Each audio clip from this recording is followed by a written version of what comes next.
नमस्कार प्रिय कृषक भाईरा আপনারা দেখছেন আপনাদের প্রিয় কৃষি বিষয়ক YouTube channel agriculture helper Bengali. প্রিয় কৃষক ভাইরা, এই ভিডিওটি একটা ছোট্ট একটা ভিডিও আমি করব।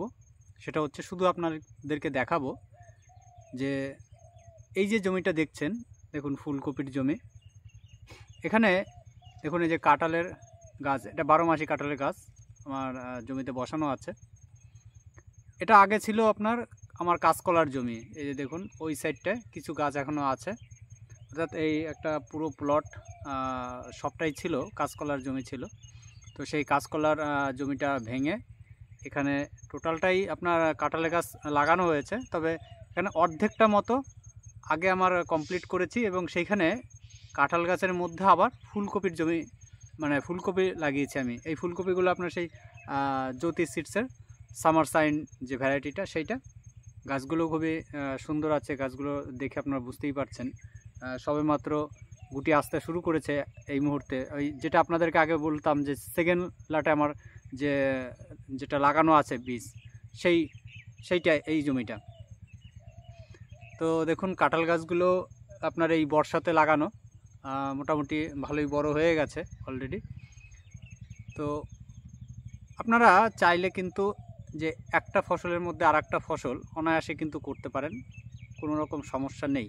কিন্তু সেটা আমাদের জেনে বুঝে করতে হবে যে কোনটার মধ্যে কোনটা করলে আমরা লাভবান হব।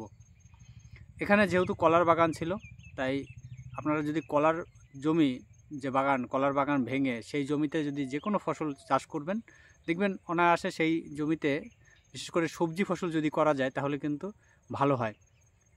কারণ কলার জমিতে আপনার এক কথায় বলা যেতে পারে সেইখানে যেসব যে মাইক্রো অর্গানিজম যেগুলো থাকে, অর্থাৎ অণুজীব যেগুলো থাকে, সেইগুলো কিন্তু অনেকটা পরিমাণে বেড়ে যায়।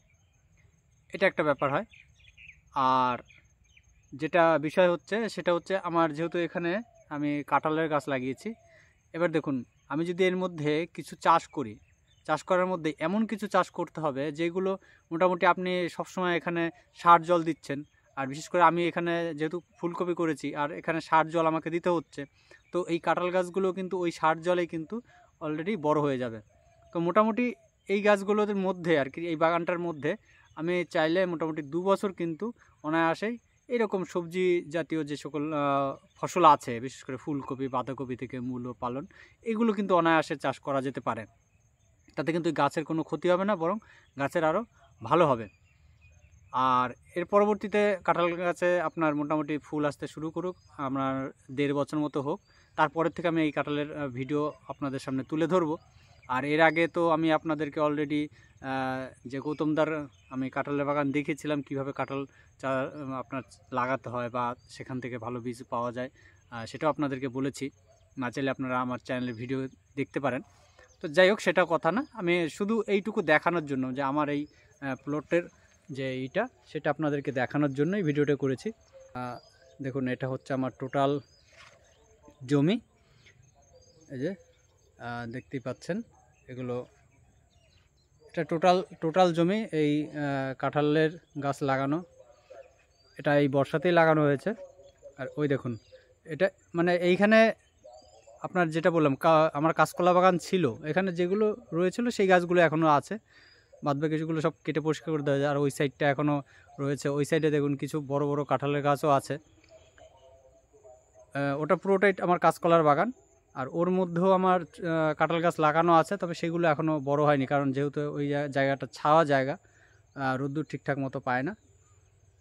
তো আর এইগুলো কিন্তু পরিষ্কার হয়ে গেছে, এই জায়গায় রোদ ঠিকঠাক মতো পাচ্ছে, গাছগুলো কিন্তু বড় হয়ে গেছে। তো প্রিয় কৃষক ভাইয়েরা, আপনারা যারা আমার ভিডিওগুলো প্রতিনিয়ত দেখেন তাদেরকে অসংখ্য অসংখ্য ধন্যবাদ। আপনারা আমার সাথে আছেন, আমাকে এত সাপোর্ট করছেন, তার জন্য তো আরও অনেক অনেক ধন্যবাদ। তো এইভাবে পাশে থাকবেন, সাথে থাকবেন, আমি যাতে আরও এগিয়ে যেতে পারি, এই চ্যানেলটি যেন আরও এগিয়ে যেতে পারে, সেইটা আপনারাই নিশ্চিত করতে পারেন। তো যাই হোক, ভিডিওটি এখানে এই পর্যন্তই রাখছি। দেখা হবে আবার পরবর্তী ভিডিওতে, যেখানে আমরা মূল যে ইনফরমেশনগুলো থাকবে সেইগুলো নিয়ে আসব।